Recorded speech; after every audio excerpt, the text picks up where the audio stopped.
Now, what is National Fire Prevention Month? So this is the time of the year where where we actually can focus on steps that we can take to help prevent and control fires and really cut down on damage to our homes and of course casualties and injuries. So it's a really great time for people to focus on the things they can do to make their homes safer and protect against fire and even carbon monoxide.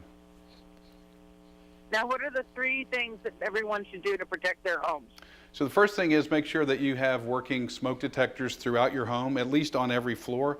And if they're older than 10 years, you need to go ahead and replace them because the sensors go bad after about 10 years. So just get rid of those, put new ones in, and when you do, you can add some new technology. We've got these Kidde smoke and carbon monoxide detectors, so it detects smoke and carbon monoxide, which is important. But they're wireless and they're interconnected, means you can actually put up to 24 of these throughout your home.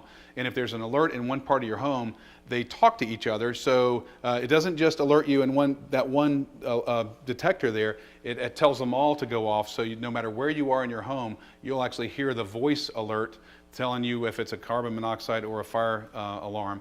It's got a built-in battery that lasts 10 years. You never have to worry about replacing it. No wiring, no electrician. Very, very easy to install. It even can connect to your smartphone to send alerts if you have the hub, and it's exclusive to Home Depot. Now, what about fire extinguishers? How many should people have and where should they keep them? So the minimum is to have at least one on every floor, but I like to recommend some specialty areas, like make sure you have one in your kitchen, some areas that are more prone to fire and carbon monoxide. So again, every floor of the house, but make sure you have one in the kitchen, places like workshops, even garages, and then you have to make sure that you know how to use them properly.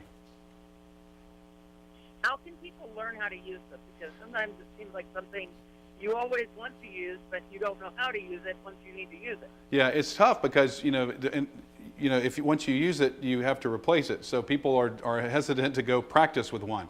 But if you just remember the word pass, it's a simple way to remember the steps that you need to take. So P is pull the pin. You got to pull the pin. Then A is for aim at the base of the fire. Then S for squeeze the trigger, and then S for sweep back and forth at the base of the fire until the fire's out. And it's also important that you get the right fire extinguisher for the right part of your home. And it's pretty easy to do. They're labeled. They'll tell you what's the best for your kitchen, what's the best for a garage or a workshop, etc. So, and again, make sure you know where they are. Don't hide them in the back of a closet or a cabinet. Now, what are some other things people should do to keep their home safe? So there's even against some potential electrical fires, because your electrical system is an area that you really have to be careful with. You can add an arc fault circuit interrupter. This basically would replace one of your regular outlets, and then it protects all the outlets on that one circuit. So it can identify if there's a short circuit somewhere that could lead to fire, and it'll shut all of those outlets down. Easy to install. Again, when you deal with electricity, make sure you follow the instructions and you shut everything off at the breaker before you start working on the outlets.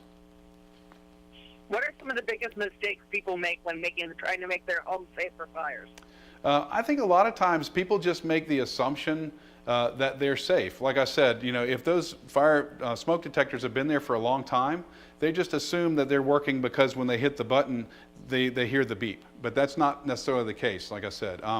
They also, I think, tend to forget about having an escape plan. That's really important. So it's something you need to practice with your family. You need to make sure everybody knows how to get out safely in case of any kind of emergency, whether that's weather or fire or even carbon monoxide. So I think people wait till there's an actual emergency before they think about it. So that's why this month is so important, to go ahead and think about these things and prepare and so that you're ready in case of an emergency.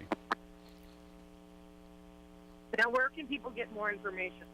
Well, certainly come into the store, talk to one of our associates, or just go online to homedepot.com/fire safety.